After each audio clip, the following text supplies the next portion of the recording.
Hello students, आज हम आपसे बात करने वाले हैं कुछ इंपॉर्टेंट क्वेश्चन जो हैं साइंस के क्वेश्चन, जो आपको किसी भी एग्रीकल्चर के एग्जाम जैसे एमपीपीईटी, सीजीपीईटी, आईसीआर, पीवीएफटी, दाहेद, यूपी कैटेट, एमएचटी, सीईटी, किसी भी एग्रीकल्चर के एग्जाम में आपको जो साइंस आने वाली है बहुत ही यूज़फुल होने वाला है ये वीडियो। तो वीडियो को अंत तक जरूर देखें और शुरुआत करते हैं फर्स्ट क्वेश्चन के साथ में आज का।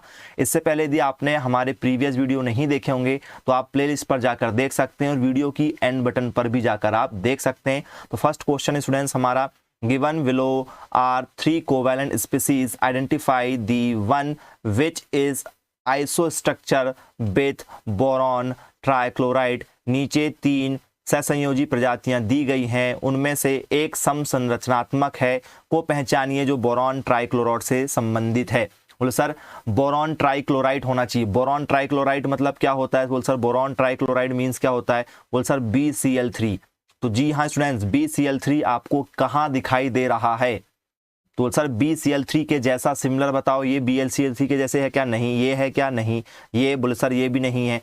ठीक है, BCl3 के जैसे हमें यहाँ पर SO3 दिखाई दे रहा है। ठीक है, और इनका जो बॉन्ड कॉम्बिनेशन होगा, ठीक है, वो भी BCl3 के जैसे ही होगा। तो हमें काफ़ी इजी क्वेश्चन था ये, हम थोड़ा सा भी उसमें ट्रिकी लगा कर देख सकते थे, क्योंकि यहाँ पर कोवैलेंट बॉन्ड होता है। कोवैलेंट बॉन्ड मतलब क्या होता है कि भाई इलेक्ट्रॉनों का आदान प्रदान होगा। ठीक है, शेयरिंग होगी इलेक्ट्रॉनों की। क्या होगी स्टूडेंट्स? यहाँ पर शेयरिंग होगी, दोनों के पास में इलेक्ट्रॉन।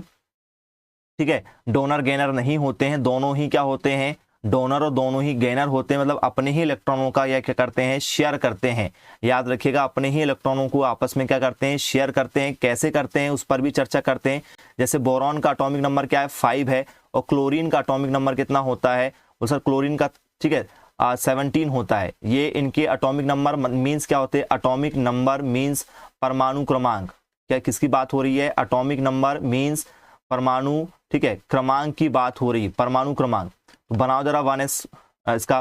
ठीक है, बोरॉन का बना के दिखाओ। कैसे बनाएंगे सर? बोले सर अफवाउ प्रिंसिपल से बनाएंगे। ये अफवाउ प्रिंसिपल है। ठीक है, ये अफवाउ प्रिंसिपल है, याद रखिएगा। 1 है तो S आता है, 2 है तो S भी आता है, P भी आता है, 3 यदि है तो S भी आएगा, P भी आएगा, D भी आएगा, 4 यदि है तो S भी आएगा, P भी आएगा, D भी आएगा और F भी आएगा।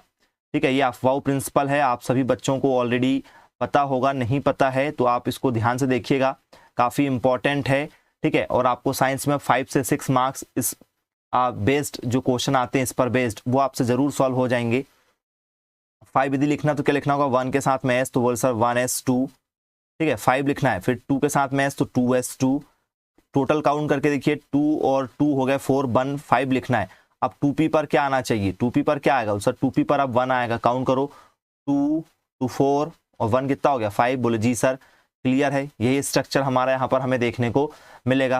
क्लोरीन का 17 बनाओ, क्या बनेगा? 1s2, 2s2, 2p6, 3s2, 3p5। Count करो, 1s2 लिख सकते हैं, 2s2 लिख सकते हैं, 2p6 लिख सकते हैं, 3s2 लिख सकते हैं, 3p6 लिखना था लेकिन इलेक्ट्रॉन बचे ही नहीं। 2, 2, 4, 2, 6, ठीक है, कितना हो गया? 10, 2, 12 और 5 कितना हो गया? 17। मतलब 17 इलेक्ट्रॉन हो चुके हैं।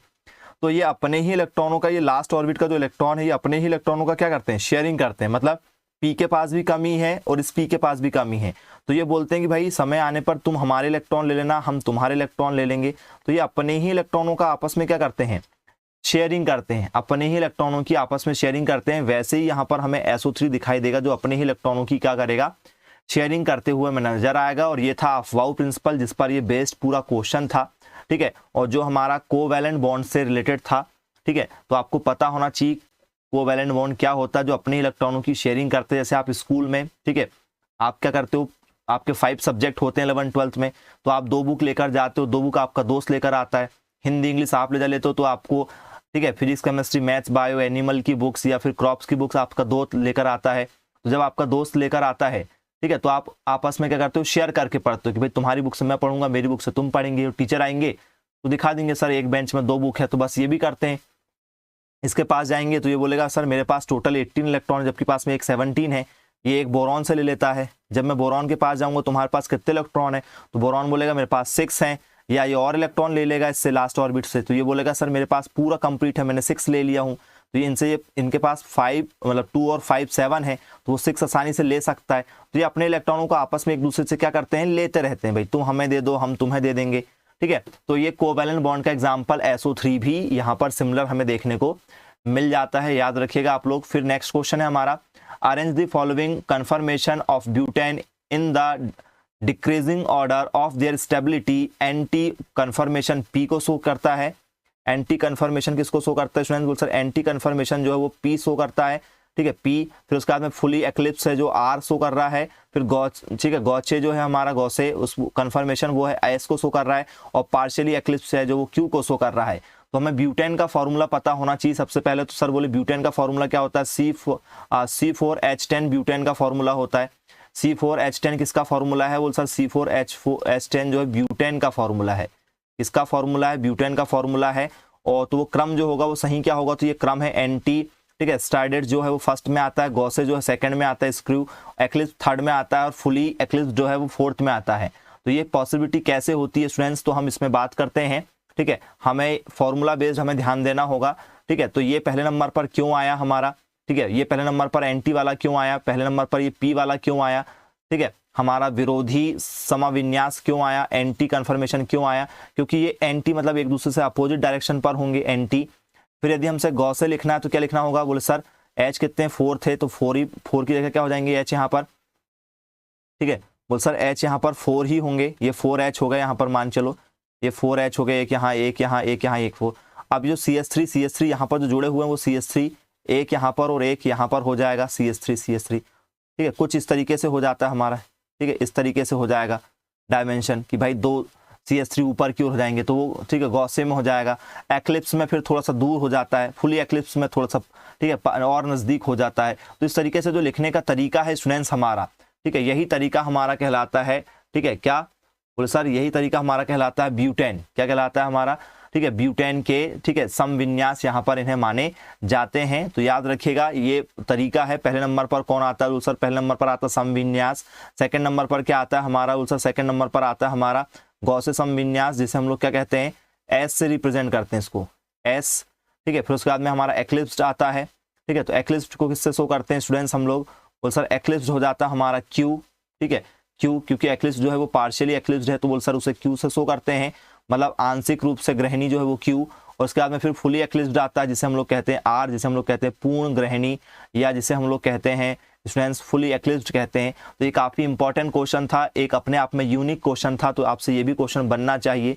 नेक्स्ट क्वेश्चन पर यदि हम बात करें, देयर आर 4 मेजर ठीक है dietary fats in the food be eat, identify the compound which is not a, ठीक है, डाइटरी फैट। मतलब हमारे द्वारा खाए जाने वाले भोजन में 4 प्रमुख आहार वसा पाए जाते हैं, मतलब हमारे खाने में जो फैट पाए जाते हैं उसमें से कौन सा फैट नहीं है, आहार वसा नहीं है, ठीक है। तो आहार वसा कौन सा नहीं है, इस पर यदि हम बात करेंगे तो सैचुरेटेड होता है, ट्रांस फैट होता है, ठीक है, पॉली अनसैचुरेटेड होता है और मोनो अनसैचुरेटेड होता है। ये 4 प्रकार के वसा हैं, फर्स्ट, सेकंड, थर्ड और ये फोर्थ टाइप के क्या होते हैं, फैट हमें यहाँ पर देखने को मिलते हैं, ठीक है। मोनो अनसैचुरेटेड मतलब क्या हो जाता है हमारा, बोल सर, ठीक है, मोनो असंतृप्त वसा, ठीक है, ये इतने प्रकार के क्या पाए जाते हैं, वसा हमें पाए जाते हैं, याद रखिएगा, मोनो असंतृप्त वसा पाए जाती है। टोटली 4 वसा है स्टूडेंट्स, ठीक है। तो कौन सा नहीं होगा बोल सर, ठीक है, फॉस्फो, ठीक है, लिपिड्स, यहाँ पर फैट नहीं होगा, याद रखिएगा आप लोग, ये वसा हमें खाने में नहीं मिलता है। तो करेक्ट आंसर यदि जब भी पूछा जाए कि कौन कौन से होते हैं, तो ये 3 हो गए हमारे और एक ये 4,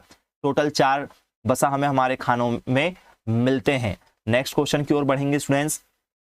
अब magnetic dipole is under the influence of 2 magnetic fields. The angle between the field direction is 60 and one of the field has a magnitudes of 1.2 into, यहाँ पर ये इंटू में है, मल्टीप्लाई में है, 10 to the power ये -2 जाएगी, ठीक है। तो Tesla if the dipole comes to stable equilibrium at an angle of 15 degree with these fields, what is the magnitudes of their other field? जब भी आपको ऐसे कोई क्वेश्चन आए कि भाई एक चुंबकीय द्विध्रुव 2 चुंबकीय के प्रभाव में है, ठीक है, और क्षेत्र की दिशा दी गई है, उसका एंगल दिया गया है और खेत का एक परिणाम दिया गया है फील्ड का, और विद्युत द्विध्रुव के साथ वो 15 डिग्री के कोण पर स्थिर संतुलन में आ जाता है, तो हमें दूसरे क्षेत्र का परिणाम बताना है। जब भी हमें ऐसे क्वेश्चन आए तो हमें याद रखना होगा, हमारा फॉर्मूला होगा, ठीक है, B1 sin theta equal to B2 sine theta, ये हमारा फॉर्मूला होता है B1 sine theta into B2 sine theta 1, ये थीटा 1 होगा, ये थीटा 2 होगा दोनों के लिए। और सर B1 क्या होगा हमारे पास में, सर B1 जो हमें वैल्यू दी जाएगी, मैग्नेटिक फील्ड है ना, B1 यहाँ पर क्या है, चुंबकीय क्षेत्र है हमारा, सर कितना है, बोल sir 1.2 into 10 to the power minus कितना दिया गया है, बोल सर -2 दिया गया, तो -2 हो जाएगा, into sine theta 1, theta 1 means क्या दिया गया है, बोल सर साइन थीटा 1 की वैल्यू मतलब ये साइन थीटा 1 दिया गया है 15, ठीक है, क्योंकि उसी के बाद वैल्यू दी गई है ना, तो साइन थीटा 1 15 की वैल्यू हो जाएगी, याद रखिएगा। फिर इक्वल टू B2 मीन्स हमें निकालना है B2 का B2, sine theta 2, sine theta 2 क्या होता है स्टूडेंट्स, बोल सर जो भी हमें डायरेक्शन एंगल दिया गया है, इस एंगल में से हमें ये एंगल 15 को माइनस करना होता है, ठीक है, इस एंगल में से हमें यहाँ जो भी एंगल दिया जाएगा उसको माइनस करना होता है, याद रखिएगा। तो साइन, ठीक है, 60 में से आप 15 को माइनस कर दो, कितना हो जाएगा, 45 हो जाएगा, याद रखिएगा आप लोग।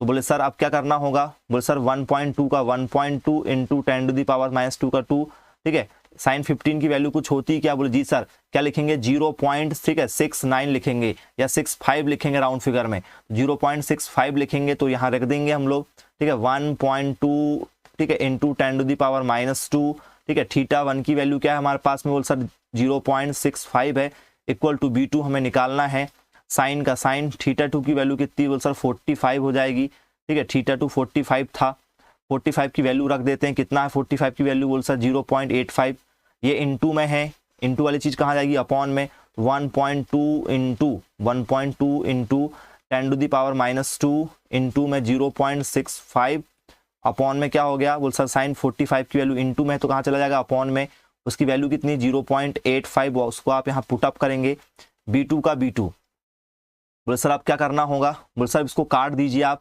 तो भाई इसको यदि आप सॉल्व करेंगे तो आपका कुछ आंसर, ठीक है, 4.39 into 10 to the power 3 tesla के आसपास में आंसर आएगा। तो आप इसे काट सकते हैं, यदि आपसे बने तो वेरी गुड, आप सॉल्व कीजिए, नहीं बने तो आप जरा ध्यान से देखिए कैसे काटेंगे। 1 पॉइंट यहाँ पर क्या लिखा है, 2 लिखा हुआ है, बोले सर 1 2 डिजिट के बाद में यहाँ पर पॉइंट है, ये भी 1 2 डिजिट के बाद में यहाँ पर पॉइंट है, तो बोले सर पॉइंट से पॉइंट क्या हो गया, कट गया, क्योंकि ऊपर भी 2 डिजिट है, नीचे भी 2 डिजिट है, तो ये 65 हुआ, ये 85 हुआ, काटो जरा, तो सर यहाँ भी पॉइंट के आसपास में आएगा, जो एक पॉइंट इसका बढ़ाएगा और मल्टीप्लाई में नंबर आएगा, तो लगभग यदि आप सॉल्व करोगे तो 4.39, ठीक है, 10 टू दी पावर, ठीक है, -3 टेस्ला आपको देखने को मिलेगा। तो इसको आप सॉल्व कीजिएगा। थोड़ा सा मैं आपको और बताते हुए चलता हूँ, 1.2 इंटू 10 टू दी पावर -2, ठीक है, इंटू में ये 65 अपॉन क्या था, 85 था। सॉल्व कीजिएगा आप लोग, ठीक है, तो आपका आंसर जरूर से आ जाएगा। चलिए बढ़ते हैं नेक्स्ट क्वेश्चन की ओर। नेक्स्ट क्वेश्चन हमारे पास में क्वेश्चन नंबर 65 जो है हमारा, ठीक है, select the wrong statement from the following, मतलब निम्नलिखित में से गलत कथन को हमें क्या करना है यहाँ से, ठीक है, बताना है कि क्या यहाँ पर सत्य होगा या क्या असत्य होगा। तो स्टूडेंट्स ये हमारे सारे ट्रू ऑप्शन है, ये सारे के सारे ट्रू हैं, ठीक है, और ये ट्रू है और ये वाला ही रॉन्ग है ये, इसी कारण से ये हमारा आंसर आया, क्योंकि हमसे पूछा गया कि रॉन्ग क्या है। तो सही क्या क्या होता है, द लिमिटिंग फ्रिक्शन एक्ट्स, ठीक है, tangentially to the surface of contact, मतलब सीमांत घर्षण संपर्क की सतह पर स्पर्शी कार्य करता है। क्योंकि जब भी हमें घर्षण लगता है, जैसे आप चप्पल, ठीक है, चप्पल आपने पहना हुआ है या आपने कोई शूज पहना हुआ है, तो वो सर क्या होता है, स्पर्श करता है जमीन पर। जब तक स्पर्श नहीं करेगा, ठीक है, यदि आप हवा में उड़ते हुए जाओगे तो आपकी चप्पल जूते कभी खराब नहीं होंगे, लेकिन जमीन से वो क्या होते हैं, ठीक है, घिसटते हुए चलते हैं या उससे, ठीक है, लगकर चलते हैं जमीन से, ठीक है, बार बार पैर रखाते तो फ्रिक्शन होता है, घर्षण होता है, जिससे वो क्या हो जाते हैं नीचे से, ठीक है, खराब होने लगते हैं। The friction force acts in the direction which is the opposite to the direction of motion of the body, मतलब घर्षण बल उस दिशा में कार्य करता है जो वस्तु की दिशा के विपरीत दिशा में हो। यदि आप पैर आगे की ओर बढ़ाते हैं तो आप जिस भी चीज को, ठीक है, आगे आप यदि आगे जा रहे हैं तो पानी कहाँ आएगा, पीछे आएगा, ठीक है। जैसे आप नदी में जंप कर रहे हैं तो भाई पानी पीछे कर रहे तो आप आगे की ओर जा रहे हैं, तो वहाँ फ्रिक्शन वहां भी लग रहा है, ठीक है, क्योंकि आप क्या करो, पानी को पीछे करो तो आप आगे जा रहे हो। जैसे आप आगे जैसे चल रहे हो, दौड़ रहे हो, तो आपके पैर क्या करते हो, आप ताकत कहाँ लगाते हो, सामने की ओर, ठीक है, तो फिर आपके पैर कहाँ आता है, पीछे की ओर, तो यहाँ भी आपका घर्षण आपका काम करता है। तो बोल सर ये नहीं होगा, the magnitudes of the friction force is inversely proportional नहीं होता है स्टूडेंट्स, वो होता है डायरेक्टली प्रोपोर्शनल होता है। इनवर्सली का मतलब होता है कि जैसे x प्रोपोर्शनल है 1/r के, ठीक है, ये इनवर्सली हो जाता है, और डायरेक्टली का मतलब होता है x प्रोपोर्शनल r के, तो ये प्रोपोर्शनल डायरेक्टली होता है ना कि इनवर्सली होता है, इसलिए ये करेक्ट आंसर है, क्योंकि हमसे पूछा गया था कि इसमें गलत कौन सा है। तो कुछ इस लेवल के हमें पेपर में क्वेश्चन देखने को मिलेंगे स्टूडेंट्स। तो आई होप आपको समझ में आ गया होंगे। इस क्वेश्चन को आप पूरा सॉल्व कर हमें आंसर जरूर सेंड करें, क्या आपका आंसर आ गया है। ये आपके लिए होमवर्क है, इसके आगे की स्टेप जरूर सॉल्व कीजिएगा। और यदि आप चाहते हैं कि हम साइंस जोन एकेडमी के माध्यम से तैयारी करें किसी भी एग्रीकल्चर एग्जाम की, चाहे वो आपका MPPAT हो, CGPAT हो, दाहेद हो, PVFT हो, PNST हो, UP कैटेड हो, ICR हो, BHU हो, तो आप किसी भी एग्जाम की तैयारी साइंस जोन एकेडमी के द्वारा कर सकते हैं, जिसमें काफ़ी कम फीस में आपको तैयारी करवाई जाएगी सभी एग्जाम की। चाहे आप मैथ्स बायो से हों, चाहे एग्रीकल्चर से हों, तो आप जरूर व्हाट्सएप पर हमें संपर्क कर सकते हैं। यदि आपको कोचिंग करना है तो ये हमारा व्हाट्सएप नंबर है।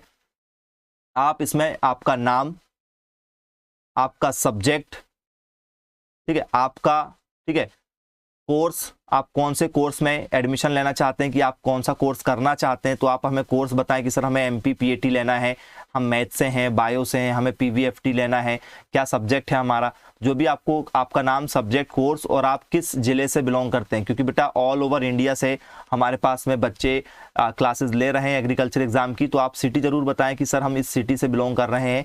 और आप देख सकते हैं 1 दिन की डेमो क्लासेस फ्री, उसके बाद आप, ठीक है, बहुत ही कम फीस के माध्यम से तैयारी कर सकते हैं। तो आप हमारे क्रैश कोर्स में, हाफ ईयरली बैचेस में, ईयरली बैचेस में तैयारी कर सकते हैं। और यदि आप अभी 11th में हैं या 12th में हैं या आप 12th पास आउट भी हैं, तो आप, ठीक है, यदि आपको तैयारी करना है तो आप किसी भी क्लास में रहकर तैयारी कर सकते हैं। तो मिलेंगे ऐसे ही अन्य वीडियो में, तब तक के लिए thank you, all the best. और वीडियो को अंत तक देखने के लिए आपका दिल से धन्यवाद।